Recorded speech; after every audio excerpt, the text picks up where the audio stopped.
Hello વિદ્યાર્થી મિત્રો, Chanakya commerce ક્લાસમાં આપનું સ્વાગત છે.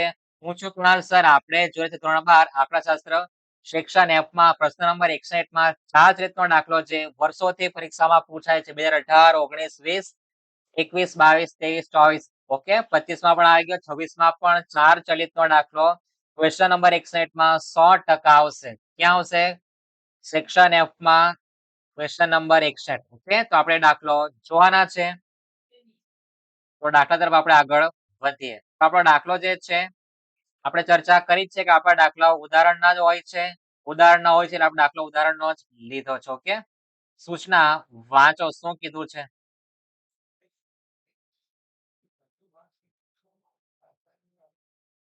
તો તમને માહિતી ઉદાહરણ નંબર 10 ની આપી છે. તમે જોઈ શકો છો શું કીધું છે. એક દુકાનદાર ના માસિક વેચાણ ₹1,00,000 તમને નીચે પ્રમાણે માહિતી આપી. તમારે 4 માસના ચલિત સરેરાશનું વલણ દર્શાવવાનું. શું દર્શાવવાનું છે? 4 માસના ચલિત સરેરાશનું વલણ દર્શાવવાનું. તમને માસ અને વેચાણ આપેલું છે. માસ માર્ચ થી ડિસેમ્બર છે. વેચાણ તમારું ₹1,00,000 છે. ઓકે, ₹5 નથી, ₹1,00,000 છે. તો સૌપ્રથમ આપણે જે ખાના બનાવવાની તેની ચર્ચા કરીએ કે 4 માસ ચલિતમાં તમારે કયા કયા ખાનાઓ તૈયાર કરવાના છે.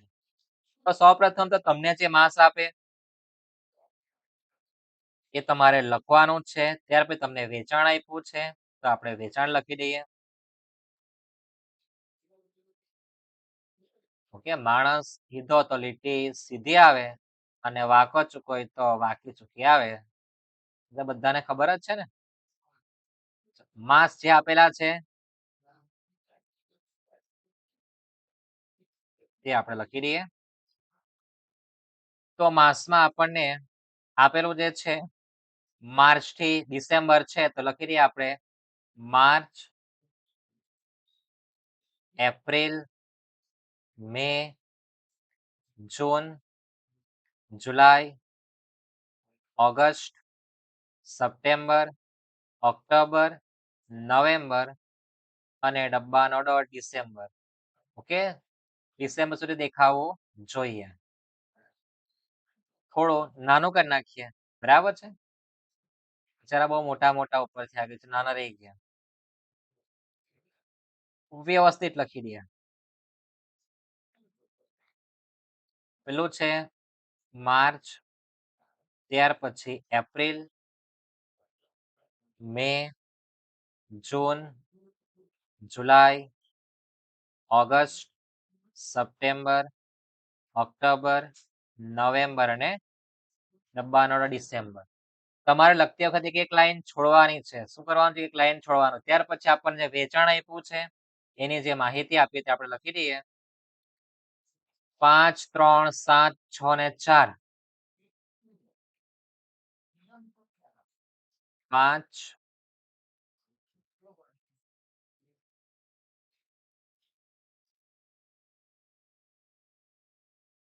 ત્યાર પછી 3,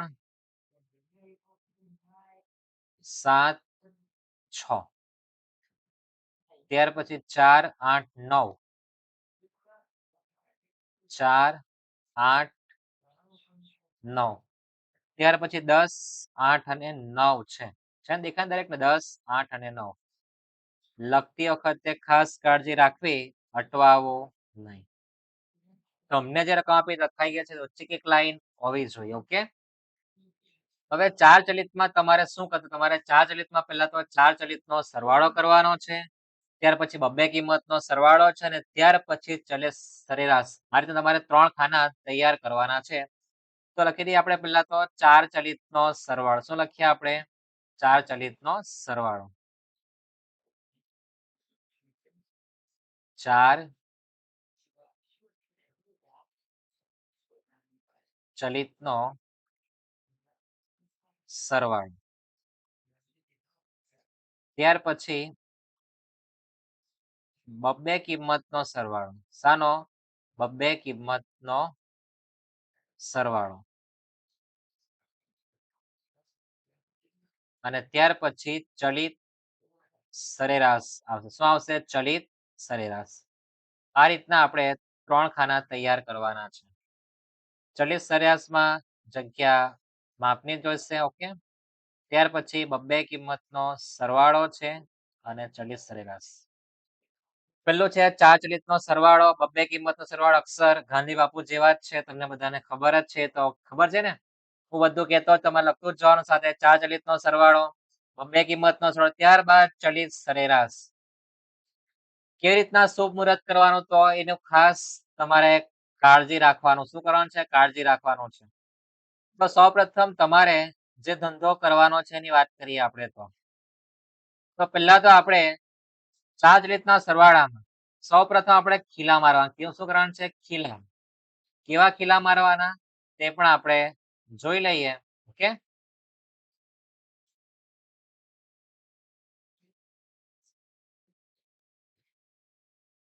તો સૌપ્રથમ આ જે માર્ચ એપ્રિલ છે એની વચ્ચે આ રીતના આપણે એરો લગાવવાનો. શું કરવાનું છે?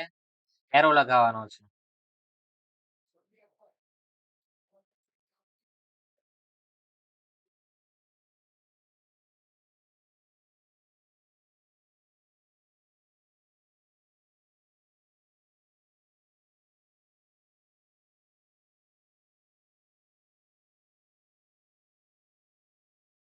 માર્ચ એપ્રિલની વચ્ચે એરો છે. આ રીતના આપણે એરો લગાવવાનો દરેક મહિનાની વચ્ચે. દરેક 2 મહિનાની વચ્ચે આપણે એરો લગાવવાનો. ચાર રીતે આપણે ટૂંકમાં ચોકઠું બેહાડવાનું છે અને જ્યારે પણ ચોકઠું બેસાડો ત્યારે ખીલા મારે ને, તો ખીલા આપણે વચ્ચે મારે. આ રીતના ખીલા મારવાના અને જે આપણે ડેશ કરી છે એ લાઈનમાં અહીંયા ચાર ત્રિકમાં આપણે જરાક નાના-નાના ખરા કરી દઈએ. તે આપણે અહીં લખવાનું છે. ક્યાં લખવાનું છે? જે આપણે એરા માર્યા છે ને ખીલા, ખીલામાં લખવાનું છે. ક્યાં લખવાનું છે? ખીલામાં. એટલે જ્યાં પણ દેખાય કે ત્યાં તમારે ખરું કરી દેવાનું. ચાર રીતના સરવાળામાં તમારે આ રીતના પહેલા તો ખીલા મારવા. ખીલામાં તમારે ચાર ચલિતનો સરવાળો જે દેખાય ને ખાનું તમને આ, કયું ખાનું? ચાર ચલિતનું આ. દેખાય છે ને? આ જે ખાનું છે એમાં તમારે આ રીતના એરો મારવાનો છે. ત્યાર પછી તમારે લખવાનું ક્યાં? તો ચાર ચલિતમાં તમારે 2 ડેશ કરવાની. કેટલી ડેશ કરવાની? 2. ચાર ચલિતનો સરવાળો દેખાય ને ત્યાં તમારે ડેશ કેટલી કરવાની? 2. એક પહેલા ખીલામાં અને ત્યાર પછી તમારે છેલ્લા ખીલામાં આ રીતના ડેશ કરવાની છે. શું કરવાનું છે? ડેશ. તમારી ભાષામાં ભેંસ. ઓકે. પછી આપણે બીજો જે ખીલો છે એમાં આપણે પહેલી 4 સંખ્યા લખવાની. કેટલી લખવાના છે? પહેલી 4 સંખ્યા. વચ્ચે નિશાની પ્લસની મૂકવાની. સરવાળો છે ને 5 + 3 + 7 + 6 સરવાળો તમારે કેલ્સીમાં ગણવાનો. ઓકે. પછી તમારે પહેલી સંખ્યા છોડ દેવાની. બાકીના જે 3 દેખાય ને તમને એ 3 નીચે લખવાનું કે ભાઈ નીચેના એરામાં 3 + 7 + 6 અને તમારે આ રીતના ખરું કરતું જ જવાનું. 6 પછી કેટલા આવે જોશો તો તમે જો 4 આવે ને પ્લસ કરી દેવાના 4. પહેલી સંખ્યા છોડ દેવાની. પછી જે 3 સંખ્યા દેખાય નીચે બેઠી જ છાપી દેવાની. 7 + 6 + 4. 4 પછી તમારી બાજુ શું આપેલું છે? 8. તો લખી દેવાનું +8. સમજાય છે આ? એકદમ સરળ છે, અઘરી વસ્તુ નથી. પણ ક્યાં લખવાનું આવે છે? ખીલામાં. 6 + 4 + 8. 8 પછી કેટલા આવે? 9. લખવાનું છે 9. ત્યાર પછી પહેલી સંખ્યા 6 છોડ દેવાનું. 4 8 9. ઓકે. દેખાય ને દરેકને? 9 બાદ કેટલા આવે છે? જોઈ શકો તમે 10. તો પ્લસ કરવાના 10. એક સંખ્યા તમારે છકલા ઉડાડી દેવાનો. ઓકે. 8 + 9 + 10 પછી કેટલા છે? 8. લખવાના છે 8. સરવાળો કરવાની જવાબદારી તમારી લોકોની જ રાખેલી છે મેં. મને ખબર કે તમે કેલ્સીમાં મારા કરતા વધારે એક્સપર્ટ છે. 9 + 10 + 8 અને છેલ્લે એડ કેટલા કરવાના? 9. પછી તમે જોઈ શકો ભેંસ તમારી આવી ગઈ છે. આ રીતના તમારે ચાર ચલિતના સરવાળામાં સરવાળો કરવાનો છે. સમજાય આટલું? સરવાળો કરો 5 + 3 + 7 + 6 તો તમારો આન્સર કેટલો થવાનો છે? 21. 21 નહીં 21. ત્યાર પછી સરવાળો તમારો થશે 20. ત્યાર પછી 10 ને 15 એટલે 25.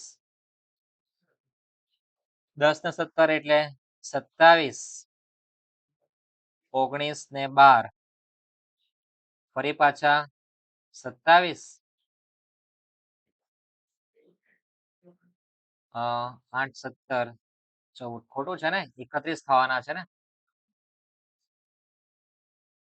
19 ને 12 થશે કેટલા? 31. ત્યાર પછી 8 ને 8 16, 16 ને 19 એટલે 35. ત્યાર પછી 9, 10, 8, 17, 17 ને 19 એટલે 36. સરવાળો કરી દેજો 21, 20, 25, 27, 31, 35 અને 36 થાય તમારો સરવાળો. પછી તમારા ખીલા ભૂલી જવાનું. તમારે માર્ચમાં ડેશ કરવાનો, એપ્રિલમાં ડેશ કરવાનો, નીચે નવેમ્બરમાં ડેશ અને ડિસેમ્બરમાં ડેશ કરવાનો છે. હવે તમારે ખીલાને ભૂલી જવાનું. હવે તમારે લખવાનું ક્યાં? તમારે લખવાનું થશે ક્યાં? આ જે માર્ચ મહિનો દેખાય ને, માર્ચ મહિનામાં એટલે કે 20 અને 21 ની વચ્ચે જે લાઈન છે મારે તે લખવાનું છે. મેમાં લખવાનું, જૂનમાં, જુલાઈ, ઓગસ્ટ, સપ્ટેમ્બર, ઓક્ટોબરમાં લખવાનું. નવેમ્બરમાં તો ભેંસ છે ને ભેંસ? તમને ખરું કઈને આપ્યું જ છે. તો આપણે લખી દઈએ 21 + 20 સરવાળો 41.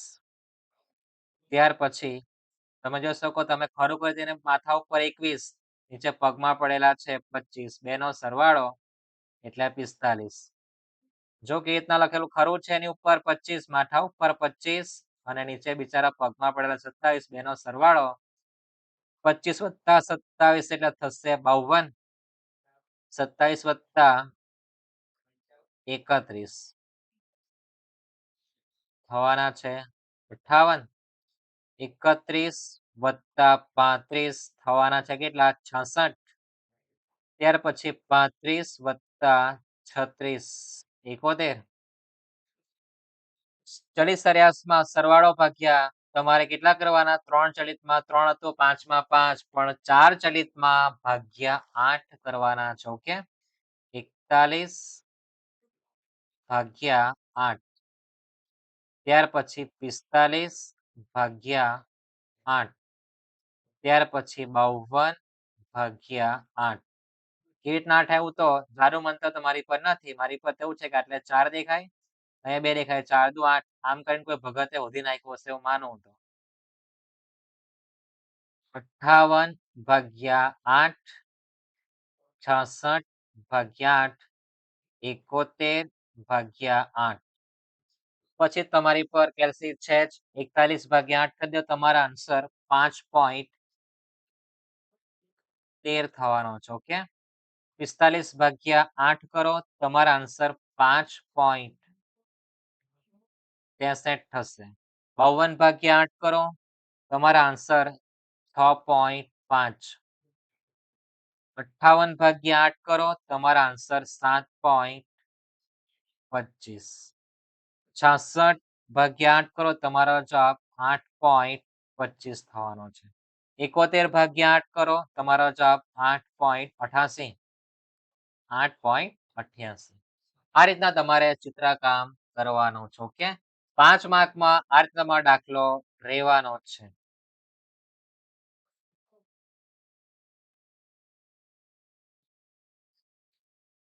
ઓકે, તો માસ અને વેચાણ તમને જે આપે એ લખી દેવાનું. 4 ચલિતમાં તમારે 4 ચલિતનો સરવાળો, બબ્બે કિંમતનો સરવાળો અને ચલિત સરેરાશ. ચલિત સરેરાશમાં લખવું એટલે લખવાનો સરવાળો ભાગ્યા કેટલા? 8. બબ્બે કિંમતનો જે સરવાળો તેના ભાગ્યા તમારે 8 કરવાના છે. પણ 4 ચલિતમાં શું યાદ રાખવાનું? તમારે ખીલા મારવાનું. શું મારવાનું છે? ખીલા મારવાનું. ખીલા કા મારવાનું? 2 મહિનાની વચ્ચે. 4 ચલિતમાં તમારે સૌપ્રથમ 4 ચલિતના સરવાળામાં બધું જ લખવાનું ક્યાં? ખીલામાં. ઉપર પહેલા ખીલામાં ડેશ, છેલ્લા ખીલામાં ડેશ. 5, 3, 7 અને 6 લખી દેવાનું. પહેલું 5 ને ઘરે મોકલી આપવાનું, નીચે 3, 7 ને 6 ઉતારી દેવાનું, એડ કરતું જવાનું. કેટલું? 4.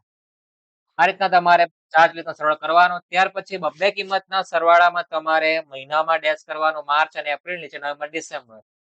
પછી વચ્ચે મેં ખરું કર્યું છે, તમે જોઈ શકો છો. ત્યાં તમારે વચ્ચે ચિત્રકામ કરતું જવાનું. દેખાય ને આ કા લખેલું છે? બે કિંમતની વચ્ચે લખ્યા છે ને ખરા, મેં તમારે ખરું કરી દેવાનું, તમને ખ્યાલ કા લખવાનું છે. સરવાળો કરો, સરવાળો ભાગ્યા 8 કરો, તમારો આન્સર 5.13 આવવાનો છે. 5 માર્કમાં 100% દાખલો આવશે જ. ઓકે, તો આપણે ગણવા માટે દાખલા બીજા કયા છે? તો આપણી પર સ્વાધ્યાયમાં દાખલો છે. 5મો દાખલો છેલ્લો પ્રશ્ન છે સેક્શન Fમાં. ઓકે. ત્યાર પછી ગણવા જેવા દાખલા છે સ્વાધ્યાય 4.3 માં. એમાં તમારી પર 3 ચલિત પણ છે, 4 ચલિત પણ છે, 5 ચલિત છે અને 4 ચલિત છે. તમારે મોસ્ટ ટાઈમથી આ 2 દાખલા ખાસ ગણવાના. પ્લસ તમારે આ દાખલોય જોવાનો ભૂલતા નહીં. પોઈન્ટમાં છે. કોઈની ઈચ્છા મારે તો ટીનું ખાનું બનાવવું છે. કોનું ખાનું? ટીનું ખાનું. તો આટલે તમારે લીટી કરી દેવાની, ટીનું ખાનું બનાવી દેવાનું. જેણે 80 ઉપર માર્ક લાવવા છે એ લોકો. 80 થી ઓછા લોકો લખવાની કઈ જરૂર નથી. ઓકે? યાદ રહેશે? ચેનલ પર જોડાયા બદલ ધન્યવાદ. ની જોડાયા તો જોડાઈ જજો. સબસ્ક્રાઇબ કરો તો તમને સ્ટેટિસ્ટિકના દરેક ચેપ્ટરના દાખલાઓ સેક્શન વાઇઝ તમને જોવા મળશે. લાઈક કરવાનું ભૂલતા નહીં. તમારા મિત્રને શેર કરવાનું ભૂલતા નહીં. બીજાના ભલામાં આપણું ભલું જ છે. ઓકે, ધન્યવાદ.